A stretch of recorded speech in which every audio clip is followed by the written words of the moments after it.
The Whistler.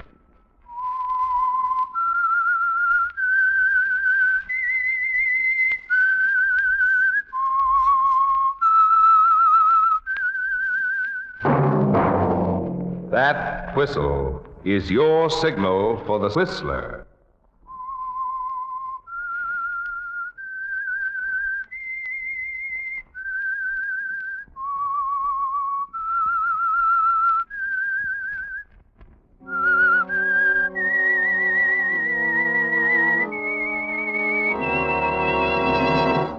I am the Whistler, and I know many things, for I walk by night. I know many strange tales hidden in the hearts of men and women who have stepped into the shadows. Yes, I know the nameless terrors of which they dare not speak.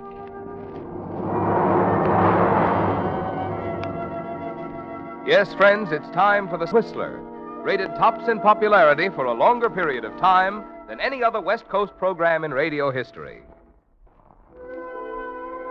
And now, the Whistler's strange story, The Human Catalyst.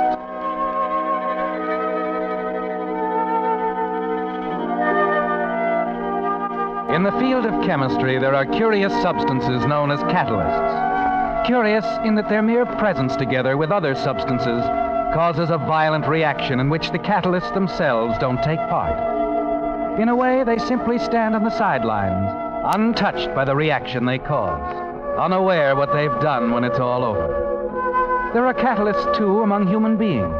And on the night of February 3rd, on the terrace of a resort hotel in Miami Beach, a 17-year-old girl named Arlene Foster was about to become one. She didn't know it, of course, and like catalysts in chemistry, she never would. But there on the terrace, in a simple conversation with her teenage date, Arlene was preparing to step into the role. Orville. Yeah? There's something I better tell you. I want to be fair, Orville. Look, Arlene, if it's another confession, I'm just not interested. I'm crazy about you as you are. That's just it. That's why I have to tell you now. Vic's coming back, Orville. It's only a few weeks off. Vic who? Vic Stanfield. The orchestra leader that was here last year. He's bringing his band here to the hotel.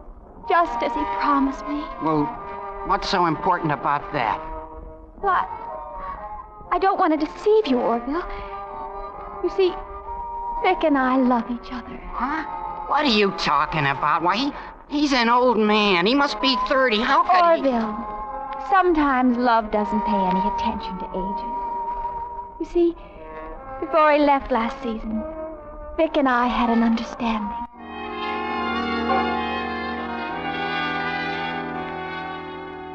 At that time, Vic Stanfield was many miles from Miami Beach. Many miles away from the catalyst. Vic was in Cleveland, Ohio, attending a funeral service, moving up when it was over to console the widow of a dear friend of his. I do appreciate it. Mrs. Westover, I hope you know how I feel. Oh, you're Mr. Stanfield, aren't you? Yes, Vic Stanfield. I was one of Carl's best friends. Oh, yes, of course, Mr. Stanfield. If there's anything I can do, perhaps drive you home? Well, that's very nice of you, Mr. Stanfield. My car is right out front. If there's anything Here we are.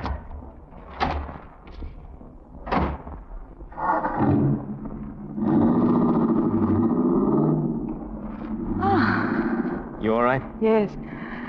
How was I? Wonderful. Wasn't easy. You don't think any of them... No, nobody suspects a thing. No. Well, what now? We'll be married in a month. We'll go south with a band and spend our honeymoon in Miami. Oh, that seems awfully fast. Look, sweetheart, let's not get into that again. We could hold a ceremony right in that church 10 minutes from now. Let them talk all they want. But, Vicky, don't you think It's that... clean, baby. There's not a trace, not a scrap of evidence. Just relax, baby, relax. You left your husband's fatal accident up to me. Now do me another favor. Let me take care of the future, too.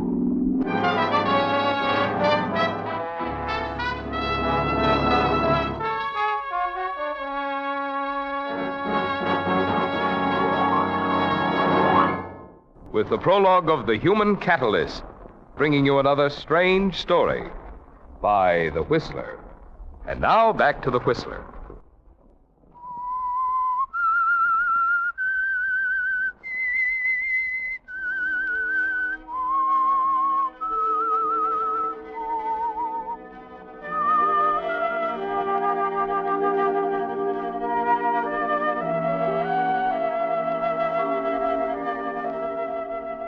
Yes, it was clean, Vic. So clean that you and Thalia could flaunt your love at them. Throw it in their faces, let them think and talk all they wanted. Because you're sure that in killing Carl Westover, Vic, you committed the perfect murder.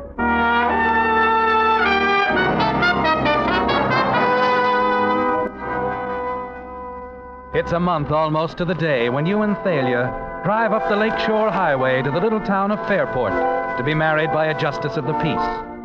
And that night you're on your way to Miami Beach and the new life that lies ahead for both of you. And in your complete happiness together, there's certainly no thought that each mile on the train brings you closer and closer to the catalyst.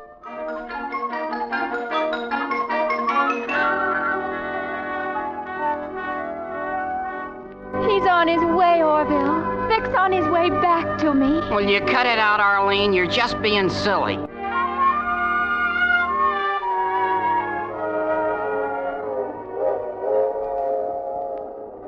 What's the matter, Vicky? Huh? Oh, you're so quiet. Oh, I don't know. I'm a little tired, I guess. Yeah, I'm tired, too. Happy, Vicky? You bet. You? You know I am. You're not worried or anything? I mean about Carl. Look, sweetheart, forget Carl. He's gone. He's off the books. There's just you and me. And that's why it's so perfect. Because we're the only two people who know. The only ones we'll ever have to worry about. And with us forgetting it? Right. It's all over. Your life in Cleveland, everything, just like it never happened, baby. Oh, baby, we got a lot of living to do. A long way to go together. First stop, Miami Beach.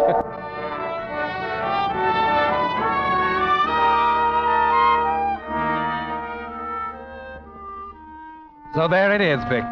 The aftermath of a murder you're certain is perfect. The happily ever after part of the story. It's like a chemical solution with two ingredients, quiet, inert, in a stage of precarious peace, awaiting the catalyst. Naturally, you don't know it, Vic, but as you and Thalia arrive at Miami Beach and check into your hotel suite, the little human catalyst, Arlene Foster, very close to you now, is suffering from some very shocking news. Arlene, what in the world is the matter with you? I'm sorry, Mother. You haven't eaten a decent meal for a week. You wouldn't understand. Well, I have a pretty good idea what it is. The same thing happened last year about this time, didn't it? It's never happened before. Anything like this, that is. Well, if I'd have known it'd been like this when your father told me he was going to manage this hotel, I'd have stayed up north. Who is it this time? The bass player? The tenor saxophone? Or is it Victor Stanfield himself? How can you do it? How can you say this? Wait a minute, Arlene. Whew. I wonder if boys are any easier.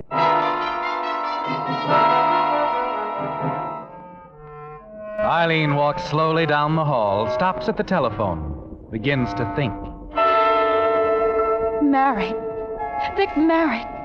But he couldn't love her. Somebody ought to tell her what she's doing to Vic.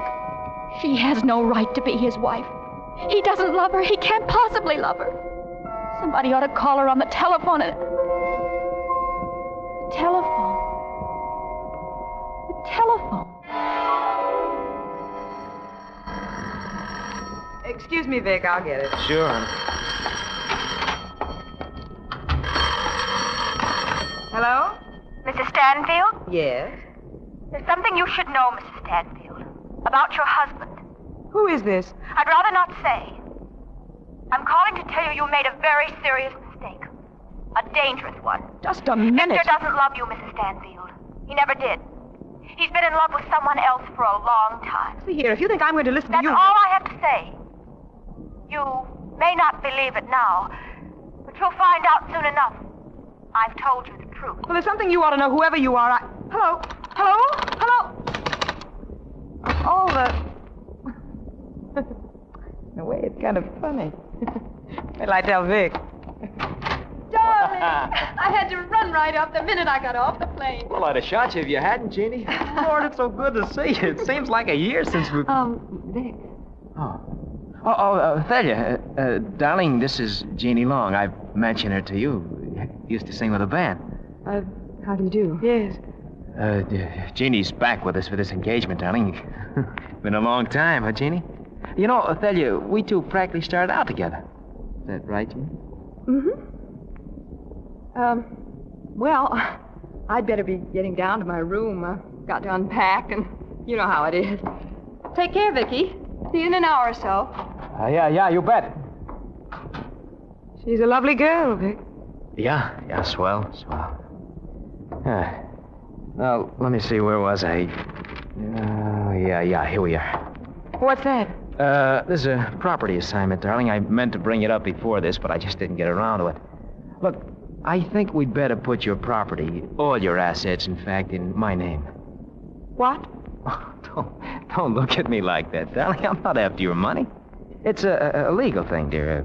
A way of protecting your share of Carl's estate from any stray creditors that he happened to leave kicking around, you know. I had the papers drawn up yesterday afternoon, and I... What's the matter, there? Vic, give me a cigarette, will you? Sure. Thanks. Now, tell me, how long have you been thinking about this? Thinking about it? Why? I'm just curious. I think I have a right to be. There's $180,000 roughly, and the property in Cleveland. I don't like the way you said that. Then I'm sorry. But I think you better explain it more carefully. I was about to, my darling, when that phone call... Wait a minute. Who was that call from, Thalia? It was nothing important. No? I think it was. Look, who do you know in town, Thalia? Who'd be calling you on the telephone, huh? Worried, Vicky? Maybe. Too bad. Because I've decided I won't tell you who it was. And as far as those papers go, I just don't think I'll sign them. Any particular reason? I don't know. Intuition, maybe. I think it's something else. But there's no point going into that now. I'm due downstairs in 10 minutes. Good night.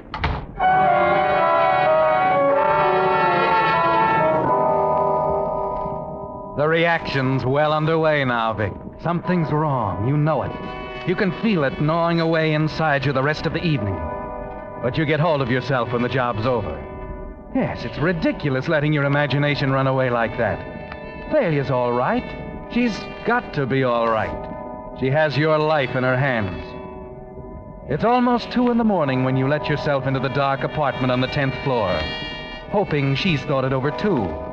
That the strange way she turned on you when you mentioned the assignment papers didn't mean what you were afraid it meant. Thalia, you awake? Yes.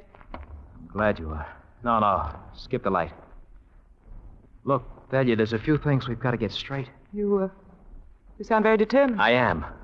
Look, we can't afford to have any secrets between us, Thalia. Have we? I think we have. That phone call, for instance. Why won't you talk about it? What are you doing to me? Maybe I should ask you the same question. What are you doing to me? Why is it suddenly necessary to sign everything over to you? That property's mine. I intend to leave it that way. Oh. So that's it. That's what's eating, huh? Nothing's eating me, Vic. Maybe you never really understood me. I can be practical, too. Oh, sure. Of course, you don't want to overlook a couple of other little considerations, like marriage, like love. Love? Yeah, love. Sound like you doubt that. Thalia, maybe you ought to add things up again. I planned the whole thing. I lie. I commit murder for you. I see it straight through, then suddenly it isn't enough. You're not satisfied. I didn't say that, Vic. I understand your position quite clearly. Then it's worse. Look, how can you talk this way when I'm out on a limb alone? Not a chance to tie you into any part of it. And you try to tell me nothing has changed, that you're just being practical. What kind of understanding is that, Thalia? Is it any good for me, is it? You're good, Vic. Convincing, very sincere. Only through it all, I can hear only one thing. The money. I want that money. But there's a very good reason, Thalia. Yes, so I've discovered. Good night. Wait a minute, Thalia, wait. Good night, Vic.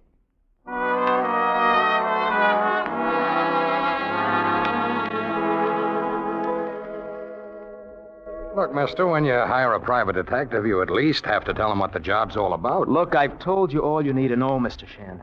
What's wrong with your wife? You afraid she's thinking of suicide or something? I don't know. Look, if you want the job, simply do as I ask. Follow her. Wherever she goes, follow her, and keep me informed. Okay, mister. She'll never leave that hotel without me tagging right along. It's a stalemate now. Both of you quiet, feeling the tenseness in the air, waiting for something to happen. Then, about a week later, on a downtown street, Shand gets careless. What do you want? Why are you following me? Well, now, look, lady. Don't try to deny it. I saw you yesterday, too. And the day before that. I don't know what you're talking about.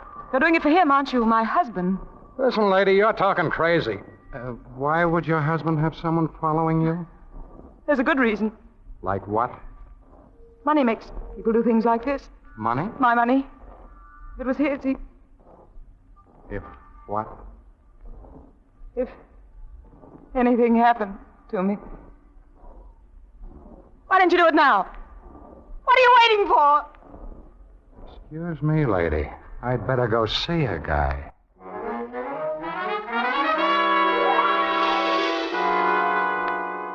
Look, be reasonable, Shan. Why didn't you level with me? Where do you get off dragging me in on a dirty deal like this? But what's wrong? Everything, the whole setup. I like money as much as the next guy, see, and I need jobs.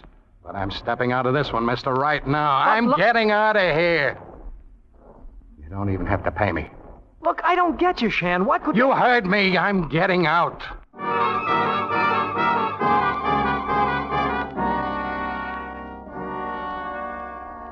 It's almost out in the open now, isn't it, Vic? But not quite.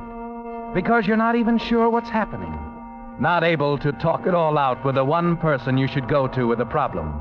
Because right now, she is that problem, and you're alone. That's what's so terrifying, isn't it, Vic?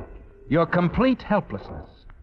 And you have no way of knowing, of course, that now tonight, the band assembles on the platform as you check quickly through the evening's dance program. Thalia's facing Jeannie Long in her dressing room. That's a very strange question, Thalia. Under the circumstances, I don't think it is. In any case, how I feel about Vic is my own business. You can't expect me to believe you've never been in love with him. That'd be pretty silly. Yes, I think so. I think you're still in love with him. Maybe. But why do this the hard way, Thalia? Why not ask Vic how he feels? I know how he feels. Well, you leave me speechless, darling. I'm not surprised, Jeannie, but Vic might be. I'm going to settle a few things for him tonight.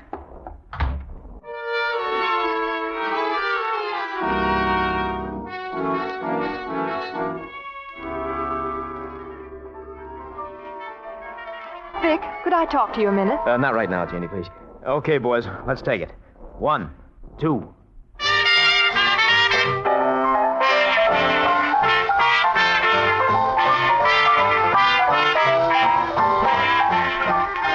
It's a struggle, isn't it, Vic, as the job begins? As you try to concentrate on the music and the piano in front of you, while your mind is on other things. The money, the property, it's mine. I intend to leave it that way.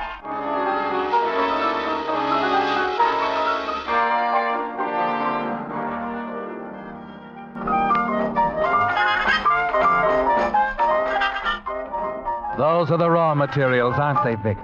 Something for a man's mind to work on. Particularly a mind like yours, with murder lying underneath everything else.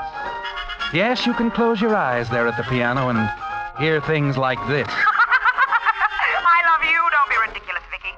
Carl annoyed me. I wanted someone to do a job for me, and you came along, so... You let me go ahead The money, darling. The property in Cleveland. I want them. I've got them. And I won't have to pay for it, will I, Vicky? No. No, she won't get away with it.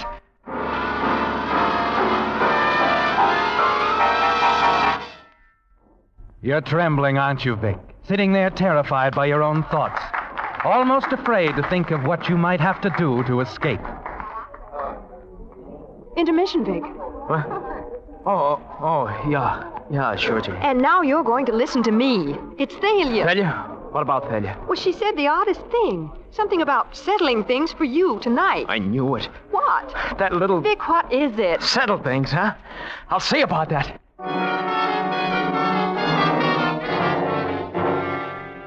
You know now you've got to kill her. And it has to happen fast. In the lobby outside the ballroom, you stop. Remember something that private detective said about suicide. You can make it look like suicide, Vic. Just by taking the time to set it up, getting yourself a witness. Yes, the telephone girl will do. Ethel, Oh, what is it, Vic? my wife, is she in her room? Well, I think she went up just a little while ago. Oh, Ethel, was she all right? Did she say anything about not disturbing her? I don't know. Is there something wrong? I don't know. She's been very upset lately. I don't know what it is, but the way she's acting, I'm afraid she might do something to herself. I better get up there right away.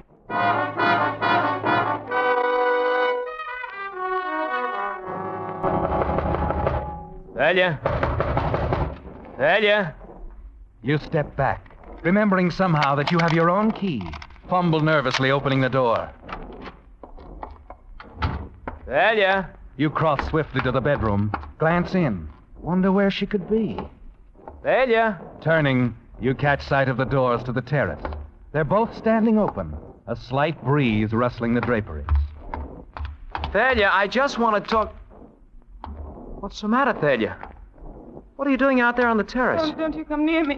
You can't do this. But we're going to talk, Thalia. Don't back away from me. Leave me. Leave me. Look out. Thalia, look out! Stop the rat, you'll go over!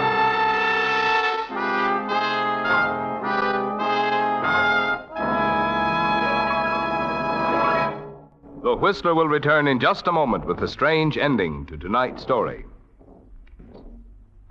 And now, back to the Whistler.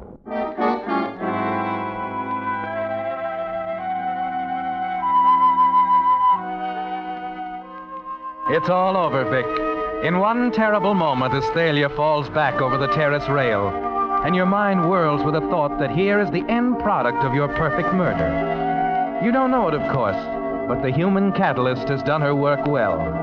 And all that's left as you draw back from the rail with a shudder is the realization that your own life is at stake if you don't get out of these rooms before anyone comes up. You're sure there's time, but you cross swiftly toward the door, thankful that you left the idea of suicide with the switchboard girl. She's got to back you up, Vic. It's the only hope you have now. Mr. Stanfield? Glad I ran into you. I'm Lieutenant Harrison, Miami Police. I don't understand. Afraid I don't either, Stanfield. Your wife inside? I don't know. I just stepped in the door myself. Oh? Well, have a look, will you? You see, she called us tonight. She what? Called us. She was quite upset. Oh, I know she's been acting strange lately, but I didn't What think... she had to say was quite strange, Stanfield, but maybe I better step inside. Yeah, sure, but I... Look, Lieutenant, what's this all about? I can't understand what Want me to get it? Yeah, go ahead. Yes? What? Uh-huh. That must have just happened. No, it's all right. I'm with her husband now. Well, Stanfield, maybe you already know this, but just for the record, that call was to let us know that your wife's body is out on the pavement, 10 floors down.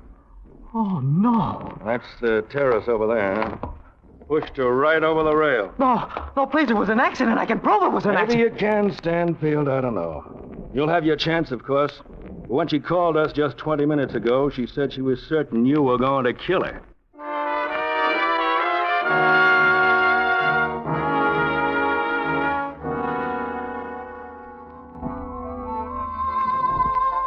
Gee, Arlene, I can't get over it. What, Orville? The papers today about Vic Stanfield being convicted of murder. The Miami police and that private detective both telling the jury Mrs. Stanfield said she was afraid he was going to kill her. Oh, yes. I wonder why he did such a thing, Orville. I don't know.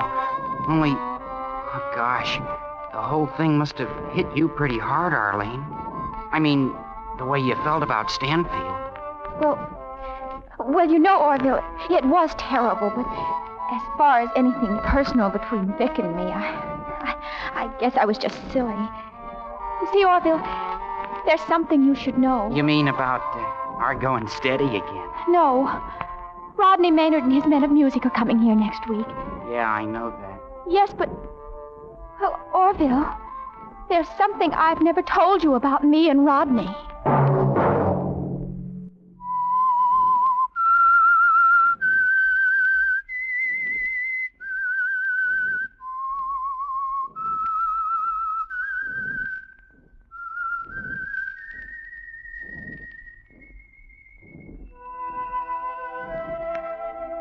Let that whistle be your signal for the Whistler, each Wednesday night at this same time.